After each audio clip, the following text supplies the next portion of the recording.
Hey everybody, this is Lewis Speaks 2020, and today I want to talk to you all about America's hatred of black people. You know, it's no big surprise that America despises black people with all the lynchings, with all the state sanctioned murders of innocent black men, women, and children, with all the just the police brutality and the racism and the constant barrage of videos out there showcasing the contempt America has for black people. It's no surprise anymore. And to help white people understand what this might feel like, I want them all to take a moment. If you are white and watching this video, I want you to take a moment and imagine you are being raised in a household with a parent.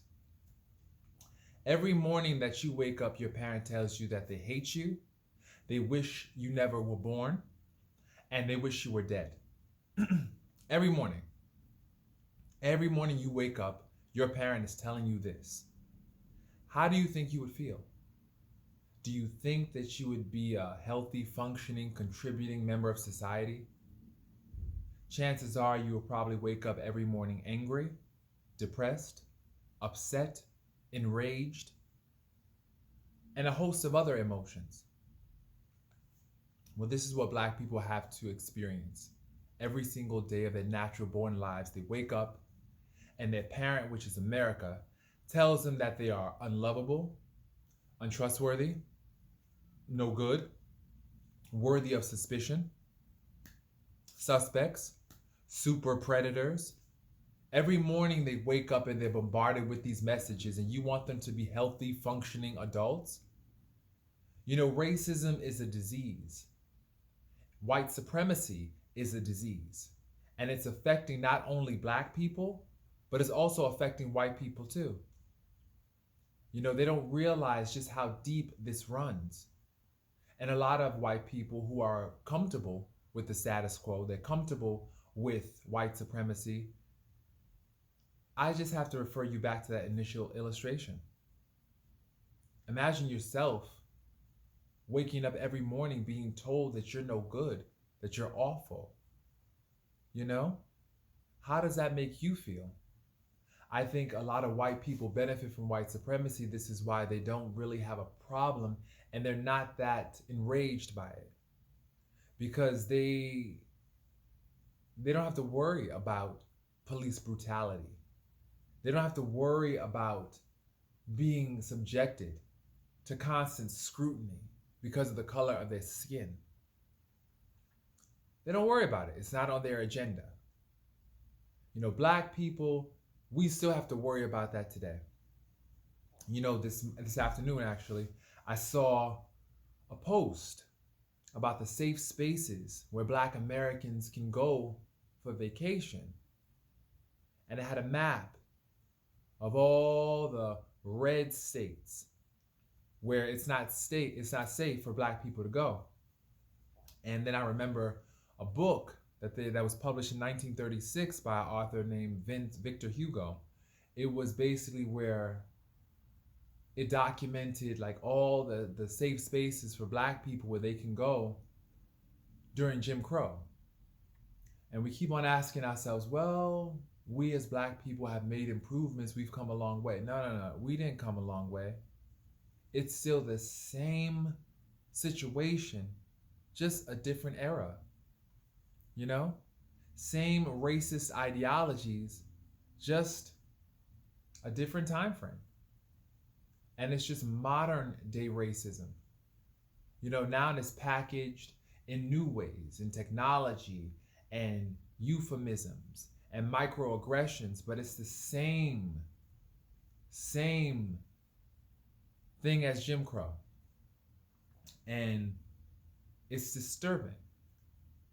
It's very, very disturbing as a black man living in America, being raised by this parent we call America. Every day I wake up and I am told that I'm no good, that my skin is a sin, that I'm a suspect, you know, and I'm just enraged. Every single day I wake up, I'm just enraged. You know, I turn on the news, I turn on Facebook and social media, and you're barraged with these videos and these images of Black people being persecuted.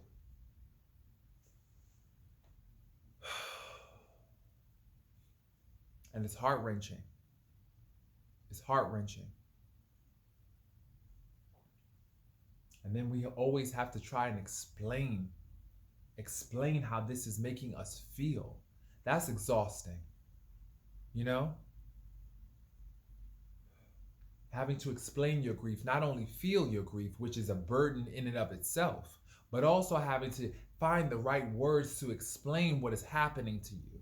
So that way you can make your grief more understandable, more relatable, more palatable even for people who just don't get it.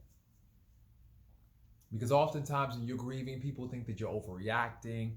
Oh, you're blowing things out of proportion. You're playing the race card. It's not that bad. You know, you're just trying to this, that, and the third.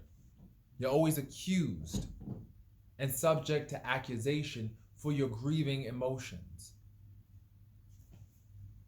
And it's exhausting. Black people in this country are exhausted. They are tired, and I think that's the plan.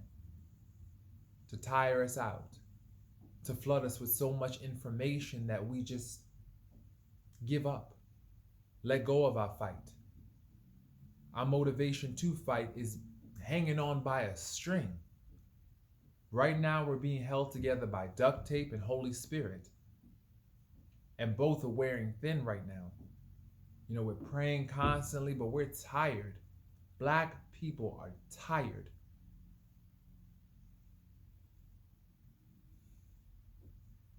And so my thing is, we as Black people have to remember our joy. We have to remember we come from a legacy of people that are survivors, and not only survivors, but thrivers in the face of much opposition. And so we have to continue on, continue loving ourselves, continue articulating our joy. That is our revolution. Black joy is revolution. You know, yesterday I went to this spades tournament and we were playing spades pretty much. And I shared my experience of growing up in a household full of beautiful Black people and how spades represented a sense of communion, a sense of community, but it also represented a sense of revolution. Our joy was a sense of revolution. You know, we fought hard. Our smile was our way to say to the oppressors, you did not break my spirit. And although you may have tried to crumble and destroy me, I'm going to show you I come from a legacy of melanin, smiling, happy, joyful people who are a reflection of God. So no, they won't break us, but we are tired. We are tired, and we will rest, and we will fight on. This is Lewis Speaks 2020, wishing everybody a safe night.